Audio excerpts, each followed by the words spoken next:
Thank you, Bishop Ramming.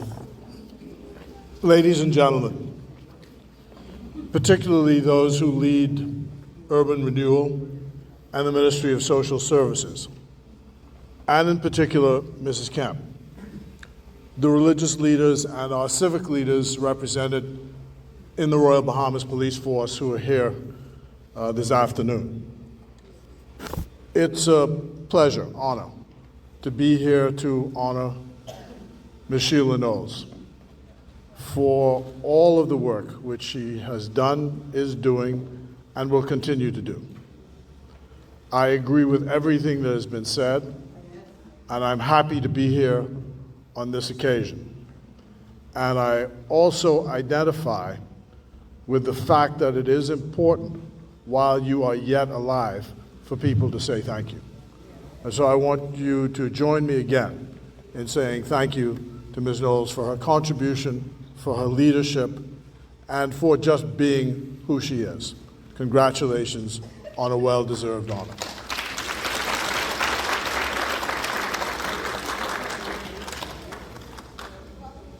I also, though, want to pay tribute to another very special lady. And she is actually our host, because many of you may not know what she is facing as she stands up here today.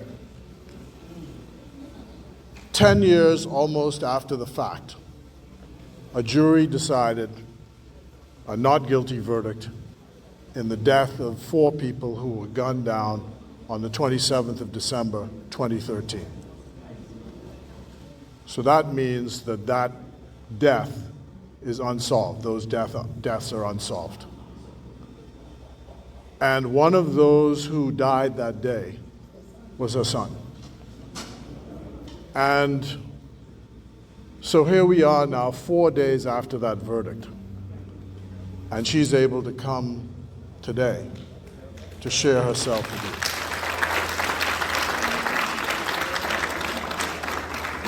So I want to pay tribute to her for what is an extraordinary act of courage in all the circumstances. And in the back and forth of the text messages, because I was away during much of what's transpired in the last few days, the thing that struck me is something which resonates with me, and I try particularly for younger people who sometimes, or many times, can't see the forest for the trees. And that is the message that no matter what life throws at you, you have an obligation to get up and keep going. You have that obligation. Mandela said it this time: 7 times down, 8 times up. 7 times down, 8 times up. And we have to remember that, because it is just going to be tough. This world is tough. It's cruel in so many ways. But it's also kind. And there's also a lot of love, and there's also a lot of joy, which you can spread.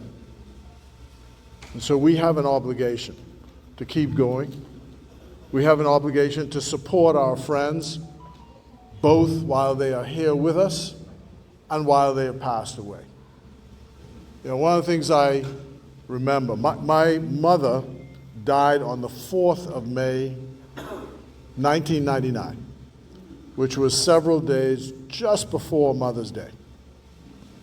My father's death was 2 years later on the 24th of May, 2001. So we were all sitting around the table.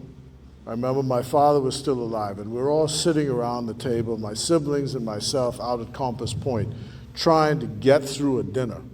But all we could think about was the fact that our mother was no longer there. But what we determined then and there, and I commend this to everybody, is again the lesson that Mrs. Kemp is teaching us today. We must go on. Life goes on. And even though it is difficult, people say all the time, oh, I'm going to remember you forever. It's difficult to remember people after they're gone and they pass into memory. But we must try. We must set dates and fix times so that we think about them and have a special mass or a special service to remember them, to talk about them, particularly if there are children and grandchildren, to celebrate their lives and all the things which they said and did, their ambitions, where they wanted to go. That's our job, those of us who are alive.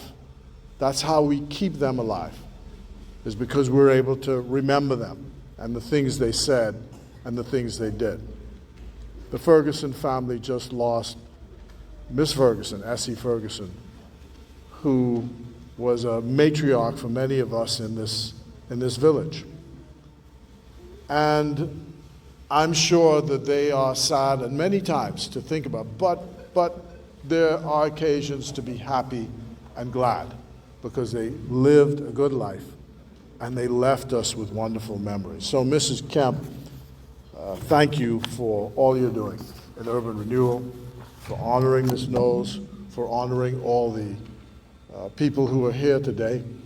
I always remember at Christmas time when you sing that song, Beautiful Star of Bethlehem. And the reason they sing the song, Beautiful Star of Bethlehem, of course, is because I like the hymn. But she always says, Ms. Smith, who was her predecessor as the leader of the senior citizens, always said, you must sing that song for Mr. Mitchell every Christmas. And that's how we remember Miss Smith, because she always wanted that song sung, and you do it every year. So wonderful, wonderful thing. So I want to say that today, just before coming here, because I've been trying to get someone to donate, because one of the things I want to do to help get this building finished and completed is to have a grand piano for this building, for this auditorium. So I just got someone to donate the grand piano. And I'm hoping that by the time Foxhill Day takes place, the grand piano is here, and have one of my friends who's a pianist from Grand Bahama come down and do a little concert for everybody, and use that as the occasion to name the hall after Miss Miriam Roca, which we've been promising to do for ages. So I would say, in the midst of death, in the midst of life, there's death, and night comes. There was work during the day because night comes, and when no man can work. My branch members were all this week trying to figure out what we were going to do for Mother's Day. And now the problem is solved. The problem is solved. So thank you, Mrs. Kemp. Thank you, all the mothers. And I got to say to Mr. Ramsey, you're the lone standout now. Before it was you and Mr. Neely, but now you're the lone man standing. So we've got to make sure that we get you your vitamin C tonight so that you could be here forever and ever. All right? Is he hearing me?